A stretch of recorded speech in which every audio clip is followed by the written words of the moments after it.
سوچو ایک چھوٹا سا معصوم بچہ جسے اس کے اپنے بھائی اندھیرے کنویں میں پھینک دیں، ایک جوان جسے گناہ کی طرف بلایا جائے لیکن وہ اللہ کو چن لے،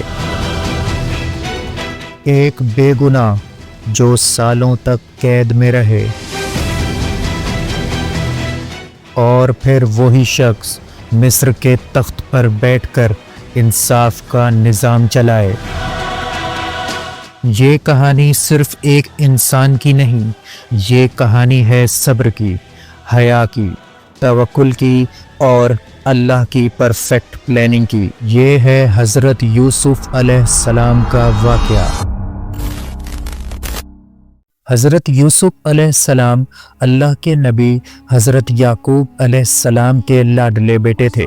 نور سے بھرا چہرہ، پاک دل اور نبوت کا گھرانہ۔ ایک رات آپ علیہ السلام نے ایک عجیب خواب دیکھا۔ 11 ستارے، سورج اور چاند سب انہیں سجدہ کر رہے تھے۔ وہ فوراً اپنے والد کے پاس گئے اور خواب سنایا۔ حضرت یعقوب علیہ السلام نے محسوس کر لیا یہ عام خواب نہیں، یہ مستقبل کا پیغام ہے۔ انہوں نے کہا، یہ خواب اپنے بھائیوں کو مت بتانا، شیطان انسان کا خلا دشمن ہے۔ قرآن کریم میں اس کا ذکر یوں ہوا ہے، یوسف علیہ السلام نے فرمایا 11 ستارے اور سورج اور چاند مجھے سجدہ کر رہے ہیں۔ یعقوب علیہ السلام نے کہا، بیٹا اپنا خواب بھائیوں کو نہ سنانا۔ یوسف علیہ السلام کے ایک سگے بھائی تھے بنیامین، اور باقی 11 اور بھائی تھے جو دوسری ماں سے تھے۔ یہ 11 بھائی بڑے تھے اور طاقتور بھی۔ یوسف علیہ السلام کی والدہ کا انتقال بچپن میں ہی ہو گیا تھا، اور اسی لیے حضرت یعقوب علیہ السلام یوسف علیہ السلام اور ان کے بھائی بنیامین پر زیادہ شفقت کرتے تھے۔ بھائیوں کے دلوں میں جلن بڑھتی گئی، حسد نے ان کی سوچ کو اندھا کر دیا۔ پلاننگ ہوئی، یوسف کو ختم کر دو یا پھر کسی ایسی جگہ گم کر دو کہ وہ لوٹ نہ سکے۔ اسے مارو نہیں بلکہ کسی کنویں میں پھینک دو تاکہ کوئی قافلہ اسے لے جائے۔ ایک دن وہ یوسف علیہ السلام کو جنگل لے گئے۔ سنسان کنواں اور ایک معصوم بچہ۔ انہوں نے یوسف علیہ السلام کو کنویں میں پھینک دیا، لیکن وہ بھول گئے تھے کہ کنویں میں انسان تنہا ہو سکتا ہے، مگر اللہ کبھی اپنے بندے کو تنہا نہیں چھوڑتا۔ قرآن کریم میں اللہ فرماتا ہے، ہم نے یوسف کو وحی بھیجی، غم نہ کرو، ایک دن تم انہیں ان کا یہ کام یاد دلاؤ گے۔ کنویں کے پاس سے ایک قافلہ گزرا، وہ پانی لینے رکے، دیکھا اندر ایک بچہ ہے، فوراً رسی ڈالی، یوسف علیہ السلام کو نکالا گیا۔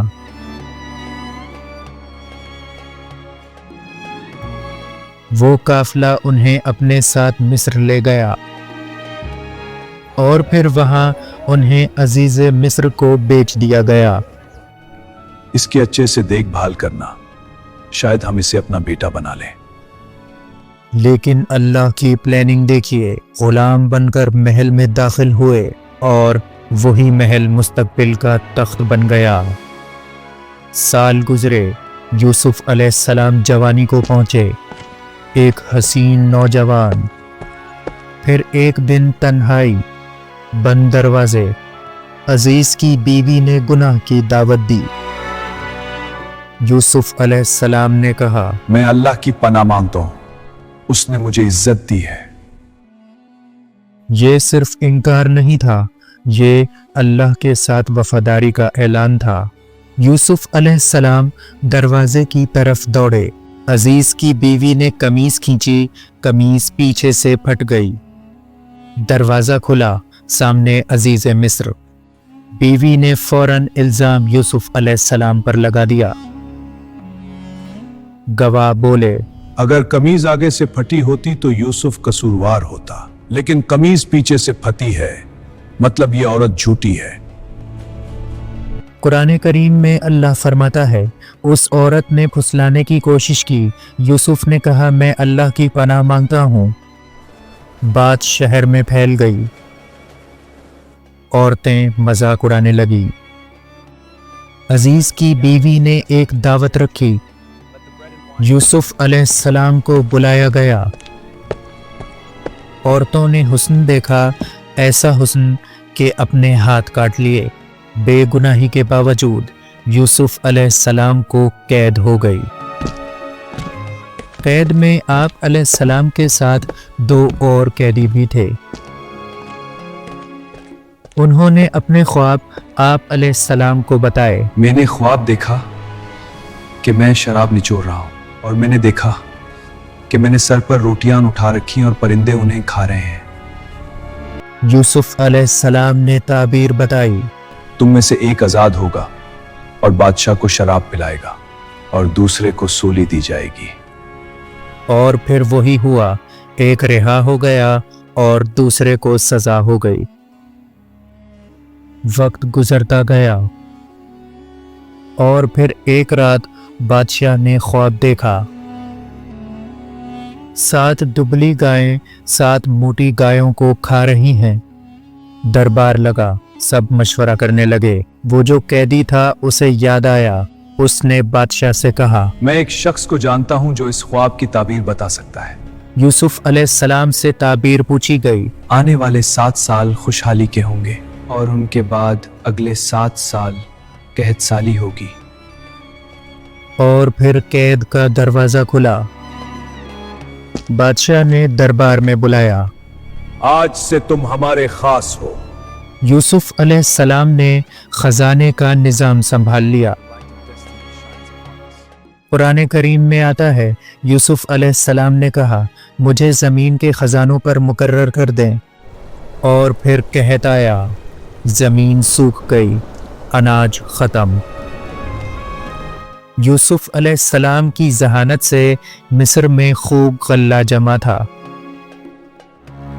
भाई मदद के लिए आए, वो जिन्होंने कुएं में फेंका था। यूसुफ अलैहिस्सलाम ने पहचान लिया, लेकिन भाइयों ने नहीं पहचाना। आप अलैहिस्सलाम ने पूछा, क्या तुम्हारा कोई और भाई भी है? जी हाँ, एक छोटा भाई है, वो हमारे वालिद के पास है। यूसुफ अलैहिस्सलाम के दिल ने पुकारा, बिन्यामीन। आप अलैहिस्सलाम ने कहा, अगली मर्तबा अपने भाई को भी साथ लाना।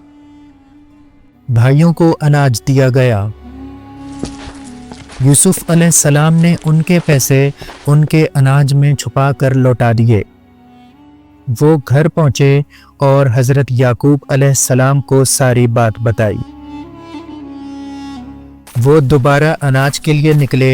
इस मर्तबा भाई बिन्यामीन भी साथ थे। वो मिस्र पहुंचे। यूसुफ अलैहिस्सलाम ने भाई को देखा, करीब बुलाकर सीने से लगाया और कहा, गम ना करो, मैं तुम्हारा भाई हूँ।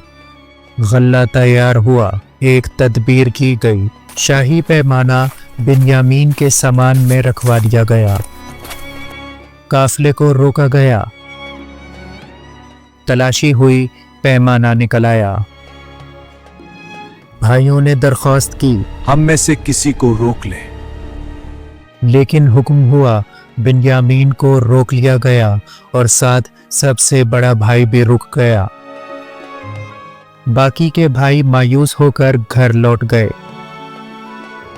याकूब अलैहिस्सलाम गम में मुब्तला, रो रो कर आंखें सफेद। भाई तीसरी मर्तबा मिस्र पहुंचे। दरख्वास्त की गई, ऐ अजीज मिस्र, हम ये थोड़ी सी रकम लाए हैं, आप हमें गिल्ला दे दें, कहत से हालत बहुत खराब है। यूसुफ अलैहिस्सलाम ने एक सवाल किया, क्या तुम्हें याद है तुमने यूसुफ के साथ क्या किया था? भाई हैरान हो गए। उन्होंने पूछा, क्या आप ही यूसुफ हैं? हाँ, मैं यूसुफ हूं। मेरे अल्लाह ने मुझ पर एहसान किया। हम वाकई खता पर थे। अल्लाह ने आपको बहुत फजीलत दी है। आज तुम पर कोई मलामत नहीं, अल्लाह तुम्हें माफ करे। यूसुफ अलैहिस्सलाम ने अपनी कमीज दी, فرمایا इसे वालिद के चेहरे पर रखना, उनकी आंखें ठीक हो जाएंगी। और फिर उन सब को महल आने की दावत दी। कुर्ता चेहरे पर रखा गया। याकूब अलैहिस्सलाम की आंखें ठीक हो गईं। सब लोग मिस्र रवाना हुए। वालदैन, भाई, पूरा खानदान। 40 साल बाद बेटे से मुलाकात, आंखों में आंसू। यूसुफ अलैहिस्सलाम ने वालदैन को तख्त पर बिठाया और फिर सब भाई यूसुफ अलैहिस्सलाम के आगे अदब में झुक गए। ये मेरे बचपन वाले ख्वाब की ताबीर है। यूसुफ अलैहिस्सलाम का वाकया सिर्फ एक कहानी नहीं, ये इंसानी जज्बात का सबसे गहरा सफ़र है। अगर आप किसी भी परेशानी में हो, सब्र करो। अगर कैद में हो, ईमान मजबूत रखो। अगर तख्त पर हो, गरूर ना करो, क्योंकि अल्लाह की प्लानिंग हमेशा इंसान की प्लानिंग से बेहतर होती है। उम्मीद करता हूँ हमारी इस सीरीज़ की ये वीडियो भी आपको भरपूर पसंद आई होगी। अगर पसंद आई है तो वीडियो को लाइक करें, शेयर करें, चैनल को सब्सक्राइब करना हरगिज़ ना भूलिएगा। आपसे मुलाकात होती है इंशाअल्लाह नेक्स्ट वीडियो में। तब तक के लिए खुदा हाफिज़।